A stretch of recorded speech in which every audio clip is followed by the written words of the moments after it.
सरकार एक्लैले गर्न सक्छ भने हामी छोडिदिन्छौँ नि त आनन्द। सरकार एक्लैले गर्न सक्छ, रात सबै गर्न सक्छ होइन सरकारले त त्यो दिइरहन्छ अहिले के गरेर हिजो हाम्रो पार्लिमेन्टमा के भयो कुरा रवि लामिछानेजीले के भन्नु एकैछिन बोल्न दिनुहोस् न यहाँ आइसकेपछि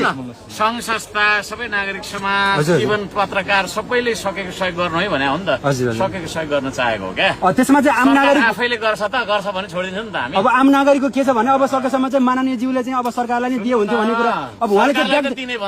चाहिँ व्यक्तिगत रूपमा चाहिँ यो उठाउनु भयो भन्ने कुरा छ कि व्यक्तिगत रूपमा उठायो सरकारलाई दिने भनेको छैन मैले सरकारको निकाय मार्फत हामी सहयोग गर्ने भने क्या सरकार एक्लैले गर्न सक्छ भने हामी छोडिदिन्छौँ नि त आनन्द। सर विपदको यो विपदको समयमा सरकारले चाहिँ के कसरी काम गरिरहेछ सरकारको राम्रो गरिरहेछ एकैछिन रोकौँ न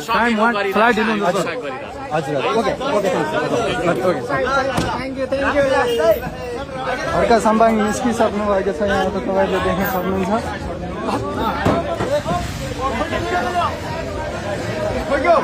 पछाडि ठोक्यो अलि अगाडि जाऊ न अगाडि ठोकै पछि हाल्नु पछि हर्कज्यू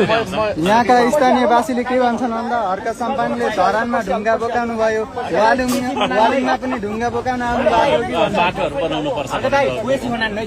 समीर भण्डारी नाम बालेन दाइले सम्झेको भन्दैन है बालेन दाइले सम्झेको भन्दैन ल